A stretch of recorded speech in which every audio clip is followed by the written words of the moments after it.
Hello everyone, welcome in Kiran learners academy. इस video में हम करेंगे तो ये क्वेश्चन पेपर पूछा गया था 26/8/2022 को सेकंड शिफ्ट में। तो चलिए अभी स्टार्ट करते हैं ये वाला paper. Which of the following groups of the organisms obtain nutrition from the plants and animals without killing them. कहता है जीवों का निम्न में से कौन सा समूह अन्य पौधों और जीवों को मारे बिना उनसे पोषण प्राप्त करता है।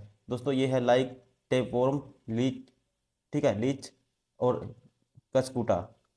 हिंदी में बोलते हैं इसको जू, फीता कृमि, जोंक, अमरबेल। Option first is correct.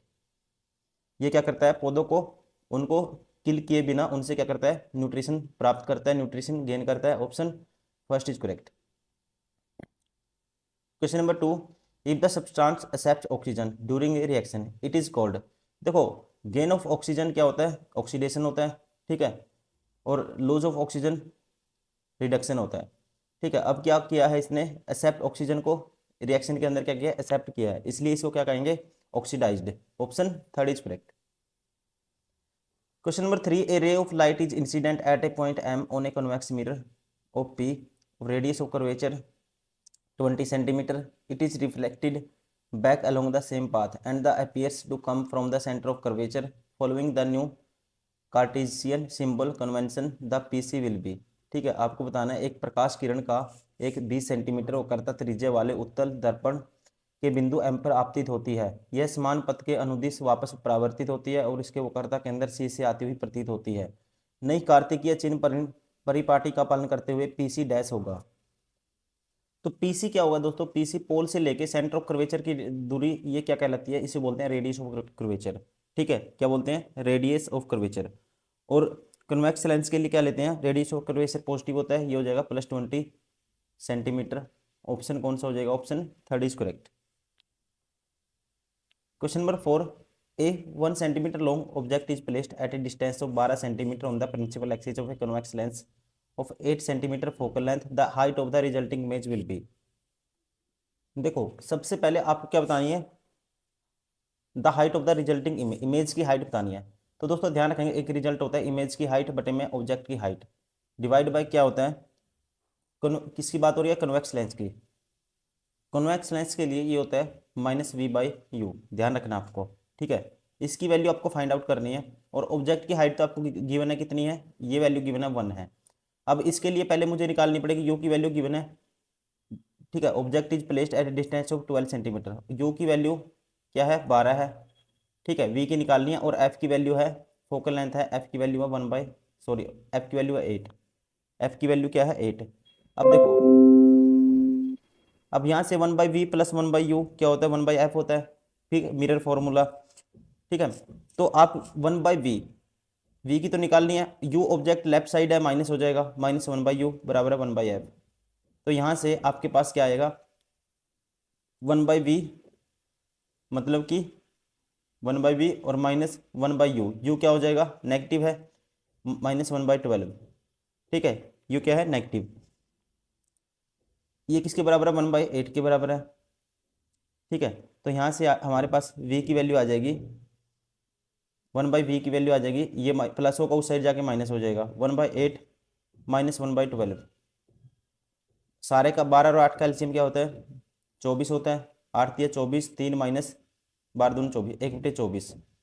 1/v बराबर 1/24, तो v की वैल्यू क्रॉस मल्टीप्लाई करेंगे, क्या आ रही होगी, 24, ठीक है। अब ये रिलेशन आपको यूज करना है, ठीक है। तो यहाँ से h1 इमेज की ठीक है हाइट बटे में ऑब्जेक्ट की हाइट तो 1 है, बराबर है -v/u -24, और u तो नेगेटिव है ही है, लेते हैं इसके लिए 12, तो ये कैंसिल आउट हो जाएगा, 12 दूनी 24, तो हाइट आ जाएगी किसकी, इमेज की, ये आएगी 2 सेंटीमीटर। ऑप्शन कौन सा होगा, option first is correct. Question number 5, which of the following method can be use to increase the magnitude induced potential difference generated in the coil due to change in the magnetic field. कहता है चुंबकीय क्षेत्र में परिवर्तन के कारण कुंडली में उत्पन्न प्रेरित विभवांतर के परिणाम को बढ़ाने के लिए इनमें से किस विधि का उपयोग किया जाता है। ठीक है, वोल्टेज को बढ़ाना है, पोटेंशियल डिफरेंस को बढ़ाना है, तो कौन सी विधि है उसका यूज किया जाता है, ये इसने पूछा है। ठीक है, ये पूछा है to increase the number of coil. देखो, जितने नंबर ऑफ कोयल बढ़ाएंगे उतने उतने ही टाइम्स क्या बढ़ जाएगा, ठीक है, पोटेंशियल डिफरेंस बढ़ जाएगा, ये ठीक है पहला। Increase in the strength of the magnetic field, ठीक है। Increase in the strength of magnetic field बढ़ाएंगे तो क्या बढ़ेगा, पोटेंशियल डिफरेंस बढ़ेगा, ठीक है। तो ये भी ठीक है। To increase the resistance of the coil wave wire, ठीक है। ये इस पे डिपेंड नहीं है दोस्तों, ये नहीं होगा। कौन सा होगा, 1 and 2 option second is correct.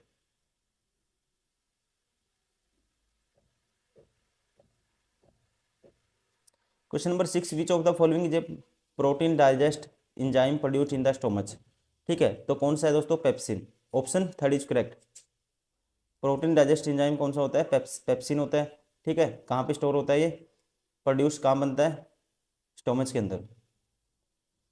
Question number 7, the resistance of wire cross section of area 0.5, its length L and cross section area A, the resistance of wire having the same area and 2A, cross section area will be. आपको cross section area will, आपको बताना क्या है, कहते हैं कि resistance बताओ, ठीक है। कहते हैं लंबाई L, लेंथ L, और जो एरिया क्या है क्रॉस सेक्शन का A, और रेजिस्टेंस की है पहले वाले का दिया है 0.5 ओम, समान मटेरियल का बताना आपको, ठीक है, जिसकी लेंथ L है and area of cross section 2A है। तो अक्षय तार वाले का प्रतिरोध आपको बताना है। देखो रेजिस्टेंस होता है ρL/A, ये होता है, ठीक है। तो यहाँ से क्रॉस सेक्शन एरिया, रो तो सेम है, ठीक है, क्रॉस सेक्शन एरिया रो तो सेम है, एल की यहाँ पे एल की वैल्यू क्या है, ए है, और क्रॉस सेक्शन एरिया ए है, तो ये मान लेते हैं रेजिस्टेंस है R1, ठीक है। The resistance of the wire having the same area, ठीक है। अब रेजिस्टेंस जो अब मुझे बताना है उसकी, wire having same area, area of cross section and 2A cross section area will be, ये थोड़ा मिसप्रिंट है दोस्तों, resistance of the wire having the same material, ठीक है। तो ये R2 है, सेम मटेरियल है तो रो सेम है, area of cross section 2A है, ठीक है। और लेंथ इसमें भी क्या दी है, समान दी है, समान लेंथ L। अब इसका रेजिस्टेंस आपको बताना है, ठीक है, इसका रेजिस्टेंस आपको बताना है। ये वैल्यू कितनी थी, देखो यहाँ से ρL/A की वैल्यू मैं निकाल लूँगा, ठीक है। तो R2 की वैल्यू मुझे निकालनी है, और इसकी वैल्यू थी कितनी, ये है 0 पॉइंट किसके बराबर है, 0.5 ओम, ठीक है, 0.5 ओम के बराबर है ये ρL/A, इसकी वैल्यू है 0.5 ओम। तो आपको रेजिस्टेंस बताना है दूसरे वाला क्या होगा। तो दोनों इक्वेशन को डिवाइड कर देंगे, ठीक है। तो आप कहोगे R2 डिवाइड बाई R1 कर दो, या R1 डिवाइड बाई R2 कर दो। R1 डिवाइड बाई R2 करोगे तो ये आएगा 0.5 डिवाइड बाई R2, और इसके बटे में ρL/A, इसके बटे में जाएगा सारा ρL/2A, ठीक है। ये कैंसिल हो जाएंगे सारे, आपस में कैंसिल हो जाएंगे, ये 2 ऊपर चला जाएगा, ठीक है। तो ये आएगा 1, इसको लिख सकते हैं 1/2 R2, 1/2 R2 बराबर है, ये सारा क्या है 2 के बराबर है। तो R2 की वैल्यू क्या आएगी, यहाँ से ये बटे में आ जाएगा, तो 1/4 बराबर आएगा R2, ठीक है। तो R2 1/4 की वैल्यू किसके बराबर होती है, 0.25, ठीक है। तो ये आएगा 0.25 ओम, ऑप्शन कौन सा होगा, ठीक है, ऑप्शन सेकंड इज करेक्ट। आपके ये रिजल्ट हमेशा याद रखना है, ठीक है। इससे कई रिलेशन बनते हैं, कई बार इससे न्यूमेरिकल आ जाता है इसके ऊपर, कई बार क्या है कि बोलेगा कि एरिया का डबल कर दे तो इस पर क्या इंपैक्ट पड़ेगा, कितने टाइम्स हो जाएगा, एल कितने टाइम्स हो जाएगी, ठीक है। इस टाइप से आपको ये रिलेशन याद रखना है हमेशा, इससे क्वेश्चन बनता ही बनता है। Question number 8, concave mirror is made from the portion of the surface of the sphere of radius 16 centimetre, its main focus will be at the distance of from its pole. देखो आपको जो बताना है, main focus will be at the distance, अभी ये है मान लो कॉनकेव लेंस, इसकी रेडियस है दोस्तों, रेडियस क्या होता है, centre of curvature C point है, ये टोटल लेंथ गिवन है कितनी 16, ये होता है पोल, ये होता है फोकस, ये है सी, ये आर है ना जो, ये इसकी इस लेंथ की ट्वाइस होती है, तो ये आधी हो जाएगी, ठीक है। इसका फोकस कितनी दूर होगा, its main focus will be at the distance of from its pole, ये होगी इसकी आधी हो जाएगी, हाफ हो जाएगी, ये होती है 8, ऑप्शन ये 0 है यहाँ पे, ठीक है। जैसे हिंदी में देखोगे 8 centimetre, option third is correct. Question number 9, when lead nitrate is heated, lead oxide, oxygen and gas and a brown colored mysterious gas are formed. What is the name of the mysterious gas? इस gas का नाम आपको बताना है। ठीक है, जब आप किसकी रिएक्शन कराओगे, लेड नाइट्रेट को हीट करोगे, ये रिएक्शन होती है, ध्यान रखना आपको, 2 PbNO3 ट्वाइस। ठीक है, इसको हीट करोगे तो क्या बनता है हमारे पास, लेड ऑक्साइड बनेगा 2 PbO प्लस 4 टाइम्स NO2। ठीक है, प्लस O2। तो गैस पूछा है कौन सी होगी दोस्तों, what is the name mysterious gas, तो गैस का नाम क्या है, गैस का नाम है जी nitrogen oxide, sorry nitrogen dioxide, option third is correct. Question number 10, all but one of the following statement are regarding emissions in plants are correct, identify the incorrect statement। Incorrect बतानी है कौन सी है। ठीक है, कौन सी गलत है वो हमको बतानी है। ठीक है, पहला है excretion means expelling waste product from the body. ये ठीक है दोस्तों। ठीक है, उत्सर्जन का तात्पर्य क्या होता है, मतलब क्या होता है, शरीर के अपशिष्ट उत्पादों को बाहर निकालना होता है। Plant excrete waste products but they do so very slowly. ठीक है, कहता है पौधे अपशिष्ट उत्पादों का उत्सर्जन करते हैं किंतु बहुत धीमी गति से करते हैं, ये भी ठीक है। Plant have many specialized organ for the elimination of their waste product. कहते हैं पौधों में उनके अपशिष्ट उत्पादों को निष्कासन के लिए कोई विशिष्ट अंग होते हैं, ये नहीं होते दोस्तों, ये गलत है। ठीक है, इसलिए यही बताना है इनकरेक्ट कौन सा है, ऑप्शन थर्ड इज करेक्ट, ये इनकरेक्ट है। फोर्थ कहता है plants emit very small amount of the waste product, ये भी क्या है, ठीक है, पौधे जो अपशिष्ट उत्पादों का उत्सर्जन करते हैं बहुत कम मात्रा में करते हैं, ये भी ठीक है। Question number 11, which compound can be considered has a dehydration reagent. ठीक है, किस यौगिक को निर्जलन अभिकर्मक माना जा सकता है। ठीक है, क्या, डिहाइड्रेशन रीएजेंट। तो ध्यान रखेंगे आप, इसे मानते हैं दोस्तों कॉन्सेंट्रेटेड सल्फ्यूरिक एसिड को, option third is correct. Question number 12, which chromosome will be complementary in the half of the gametes produced by the human male. कहते हैं मानव नर द्वारा उत्पन्न आधे युग्मकों में कौन सा गुणसूत्र पूरक होगा। ठीक है, इसमें पूरक कंप्लीमेंट्री कौन सा होता है ये बताना है आपको। ठीक है, तो ये होता है जी, आप ध्यान रखेंगे दोस्तों 22+X, option second is correct. Question number 13, in vitro fertilisation method babies are born through which of the following processes. ठीक है, जो बेबी का जन्म होता है वो किस प्रोसेस के थ्रू होता है, ये आपसे पूछा है। ये होता है external fertilization of sperm and the ovum. ठीक है ना, किस वजह से कैसे होता है, शुक्राणु और डिम का बाह्य निषेचन किया जाता है, option first is correct. Question number 14, which of the following is a not a feature of the Mendeleev periodic table. ठीक है, पीरियोडिक क्लासिफिकेशन, इसमें से इसका मेंडलीव की जो पीरियोडिक क्लासिफिकेशन है इसका फीचर नहीं है। ठीक है, ये आपको बताना है। He had arrange the element in the tabular form in the form group and field. दोस्तों ये ठीक है, ठीक है, अरेंज किया था इसने इस तरह से tabular form in the form of group and field में। Second, he was successful in predicting the properties of the some missing element which were discovered later, ये भी ठीक है। ठीक है, जो बाद में डिस्कवर हुए थे उनके बारे में क्या बताया था उसने, जो उसकी प्रेडिक्शन थी वो क्या थी, सही थी।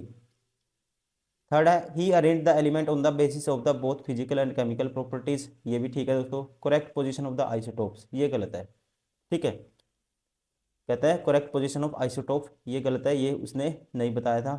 ठीक है, उनकी पोजीशन वो नहीं बता पाया था, ये क्या है इसमें से इनकरेक्ट है, बाकी सारे इसकी क्लासिफिकेशन के ठीक है फीचर हैं, ये नहीं थे। Question number 15, which of the following is not an acid base indicator. इनमें से कौन सा एसिड बेस इंडिकेटर नहीं है, आपको ये बताना है। ठीक है, एसिड क्या करते हैं, ब्लू लिटमस को रेड में कन्वर्ट कर देते हैं और बेस है रेड को नीले में कन्वर्ट कर देते हैं। ठीक है, तो आपको ये बताना है कौन सा not an acid base indicator कौन सा नहीं है, ये नहीं है, ध्यान रखें। फिनोल फैथलिन है, स्टार्च पेपर नहीं है। ठीक है, मिथाइल ऑरेंज है, लिटमस है। ठीक है, ये नहीं है। ठीक है, not an acid base indicator नहीं है ये, इससे एसिड बेस का पता नहीं लगेगा, बाकी सब है, option second is correct. Question number 16, which of the following is not an acid base indicator. इनमें से कौन सा एसिड बेस इंडिकेटर नहीं है, question number 16, consider the statement in given below and select the correct answer. Correct बतानी है आपको कौन सी है। पहला कहता है the chemical formula of the bleaching powder CaOCl2, ठीक है, कैल्शियम ऑक्सीक्लोराइड, किसका फॉर्मूला होता है, ब्लीचिंग पाउडर का, ये ठीक है दोस्तों। Bleaching powder react with dilute acid to produce chlorine, ये भी ठीक है, ये भी ठीक है, दोनों ट्रू हैं, इसलिए both the statement are true, option first is correct. Question number 17, two resistors A and B of 10 ohm and 20 ohm are connecting in parallel with a battery of 6 volt. The total energy supplied to the circuit 1 second will be, total energy आपको 1 second में बतानी है कितनी होगी, ठीक है। देखो तो सबसे पहले दोस्तों एनर्जी निकालनी है आपको, ठीक है, क्या निकालनी है, एनर्जी। एनर्जी कैसे रिप्रेजेंट करते हैं, ठीक है, सर्किट एनर्जी ध्यान रखेंगे, ये कैसे रिप्रेजेंट करते हैं, ये होता है VIT, V वोल्टेज है, I करंट है, T क्या है, टाइम है। अब रेजिस्टेंस A है, B है, ठीक है, बैटरी कितनी है, वोल्टेज हमें कितनी गिवन है, पहले in the battery 6 volt, voltage 6 volt है, तो ए के थ्रू जितना क्या होगा, करंट होगा, ए के थ्रू निकाल लेंगे, ठीक है। ए में से वोल्टेज है जो एक ए से करंट जितना जनरेट होगा वो निकालेंगे, तो करंट होता है वोल्टेज बटे रेजिस्टेंस, वोल्टेज कितनी है 6 है, रेजिस्टेंस है 10, तो ये आएगा 0.6। वैसे ही बी का करंट निकालेंगे यहाँ से, ठीक है, रेजिस्टेंस बी की वजह से जो करंट जनरेट हुआ है वो निकालेंगे, ठीक है, तो ये होता है V तो 6 वोल्ट है, ये है 20, ठीक है, तो ये क्या कितना आ जाएगा 3/10 0.3। अब टोटल इक्विवेलेंट आई निकालेंगे, दोनों को जोड़ दूंगा, ये आएगा 0.9, ठीक है, 0.9 एम्पियर आएगा। अब वोल्टेज, ये एनर्जी निकालनी है आपको, एनर्जी क्या होती है दोस्तों, एनर्जी होती है, ध्यान रखेंगे, वोल्टेज V गुना I 0.9 गुना में टाइम कितना लेना 1 सेकेंड में, तो ये आएगा 9 छिका 54, 5.4 जूल, ठीक है, ऑप्शन कौन सा होगा 5.4 joule, option 4 is correct. Question number 18, which of the following options represent the correct sequence of energy flow in the ecosystem. कहता है निम्नलिखित में से कौन सा पारितंत्र में ऊर्जा प्रवाह के सही क्रम को दर्शाता है, ये आपको बताना है दोस्तों। ये क्या होता है, ठीक है, ये होता है, ध्यान रखेंगे आप, जो सीक्वेंस होता है पहले मांसाहारी, ठीक है, देखो सूर्य के प्रकाश, फिर उत्पादक, फिर शाकाहारी, फिर मांसाहारी, ठीक है। एनर्जी हमेशा एक, ये ध्यान रखेंगे, एनर्जी एक ही डायरेक्शन में फ्लो करेगी सबसे पहले, ठीक है, सही ऑर्डर लेंगे इसका, ठीक है, इसने यहाँ पे देखो ऐसे ऑर्डर दिए, यहाँ पे ऐसे एरो लगा हुआ है, तो आप देखोगे पहले क्या आएगा दोस्तों, सनलाइट, फिर प्रोड्यूसर, फिर वेजिटेरियन, फिर कार्निवोरस, ठीक है, तो एनर्जी का फ्लो होगा तो कैसे होगा, ये option second, solar energy to producer, then, ठीक है, फिर vegetarian, then carnivorous, option second is correct. Question number 19, two resistances A and B of 12 ohm 24 ohm respectively are connected in a series with 6 volt battery. The total heat dissipated in the resistance in 1 second. Total heat बतानी है आपकी बार आपको, ठीक है, क्या बतानी है, heat बतानी है। देखो अब सीरीज में है, ठीक है, तो सीरीज में जो इक्विवेलेंट रेजिस्टेंस आएगा सीरीज में, तो दोनों का ऐड कर देंगे, ये आएगा 36 ओम, कितना आएगा 36 ओम। अब करंट क्या होता है दोस्तों, सबसे पहले तो आप क्या निकालनी है, ये पता होना चाहिए, ये जो पावर निकालनी है, हीट जनरेटेड, हीट डिसिपेटेड इन 1 सेकेंड निकालनी है। इसका फॉर्मूला क्या होता है, इसका फॉर्मूला होता है, इसको क्यू से रिप्रेजेंट करते हैं, क्यू होता है, ध्यान रखेंगे, वोल्टेज, ठीक है, क्यू होता है, सॉरी, पावर गुना में टाइम और गुना में, ठीक है, पावर गुना टाइम होता है, सॉरी, पावर गुना क्या होता है, टाइम होता है, ये रिजल्ट आपको ध्यान रखना है, ये होता है हीट का फॉर्मूला। और पावर का जो फॉर्मूला होता है वोल्टेज इंटू पी होता है VI के बराबर। पहले आपको पावर निकालना पड़ेगा, ठीक है, और यहाँ से ये निकालने से पहले आपको क्या करंट निकालना होगा, आई निकालना होगा, आई होगा, आई क्या होता है V/R, तो V की वैल्यू कितनी है 6 वोल्ट है और R की वैल्यू क्या आई है 36, तो ये आएगा 1/6। ठीक है, कितना आएगा 1/6। अब देखो पावर की वैल्यू आ गई, सॉरी वोल्टेज की वैल्यू, हम किसकी करंट की वैल्यू आ गई, अब पावर की निकाल लेंगे। वी आई होता है, वी की वैल्यू क्या है 6 वोल्ट है और आई की वैल्यू 1/6 है, ये आएगा 1। ठीक है, कितना आएगा 1 आएगा। पावर की वैल्यू क्या आएगी 1 आ गई। तो अब निकालना आपको क्यू, तो क्यू की वैल्यू आएगी हमारे पास, ठीक है, मल्टीप्लाई कर दो, पावर 1 वोट है, टाइम है 1 सेकेंड। ठीक है, टाइम कितना है 1 सेकेंड, तो ये कितना आएगा 1 आएगा ऑप्शन। ठीक है जो एनर्जी की ये क्या नाम है, हीट क्या आ जाएगी, हीट या एनर्जी कह सकते हैं, हीट आ जाएगी 1 joule, option third is correct. Question number 20, which element were named by Mendeleev by adding the word eka1 as the first word is the name has the preceding element in the same group।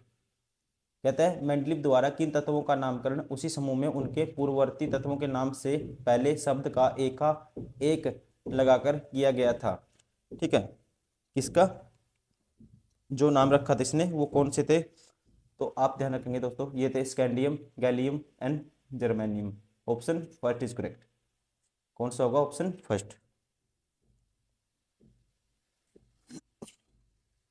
Question number 21, which of the following optical phenomena can be explain the appearance of the sun's disc at the time of sunrise and sunset. कहता है निम्नलिखित में से कौन सी प्रकाशीय प्रघटना सूर्योदय और सूर्यास्त के समय सूर्य की चक्रिका के चपटी प्रतीत होने की परिभाषित करती है। ठीक है, तो ये है, ध्यान रखेंगे आप, atmospheric refraction, option 4 is correct. Question number 22, the magnitude of the magnetic field produced inside the solenoid with n turns and current I is proportional to। ठीक है, ये बताना है दोस्तों। तो मैग्नेटिक फील्ड क्या होता है, ध्यान रखेंगे आप। ठीक है, मैग्नेटिक फील्ड होगा, ये होता है, मैग्नेटिक फील्ड को बी से रिप्रेजेंट करते हैं, बी होता है ये म्यू एन आई, म्यू कांस्टेंट है, ये क्या होती है परमेबिलिटी। ठीक है, परमेबिलिटी होती है म्यू, और एन क्या होता है नंबर ऑफ टर्न होते हैं पर यूनिट लेंथ, आई क्या होता है current flowing through the solenoid. तो यू तो कांस्टेंट है, ये होगा n I, option third is correct. Question number 23, some of the functions performed by the particular animal tissues are mention below. ठीक कहता है एक विशेष जंतु उत्तक द्वारा किए जाने वाले कुछ कार्यों को नीचे दिया गया है, आपको बताना है, नीचे दिए विकल्पों में से इस उत्तक की पहचान कीजिए। ठीक है, identify the tissue from the option given below. ठीक है, ये आपको बताना है। पहला, it fills the spaces inside the organs, यह अंगों के अंदर के अवकाश को भर देता है। It supports the internal organ, ये आंतरिक अंगों को सहारा भी देता है। It help full in repairing tissues, यह मरम्मत भी करता है, ठीक है, टिश्यूज की। तो ये ऑर्गन है दोस्तों, क्या है, इसे बोलते हैं areolar tissue, option 4 is correct. Question number 24, in the given balanced chemical reaction what is the value of x y z respectively. ठीक है, एक्स वाई जेड की आपको वैल्यू बतानी है। देखो कैसे करते हैं, अब ये 2 है, यहाँ पे 8 है सल्फर, तो 8 है, तो यहाँ पे तो 8 बनाने के लिए ये 4 लगाएंगे यहाँ पे। ठीक है, तो जेड की वैल्यू तो हो जाएगी हमारे पास 4, अगर जेड 4 है, ठीक है, तो जेड 4 है, ये 4, और एक्स की वैल्यू क्या आएगी दोस्तों, ये तो 8 ही माना है मैंने, तो ये एक्स की वैल्यू आ जाएगी 1, और वाई की वैल्यू क्या आएगी, वाई की वैल्यू आ जाएगी यहाँ पे कितने हैं, सी कितने हैं, ये सल्फर है, ये कार्बन है, कार्बन कितने हैं यहाँ पे 4 हैं, तो वाई की वैल्यू क्या लेनी पड़ेगी 4 लेनी पड़ेगी, 1 4 4, ऑप्शन 4 इज करेक्ट।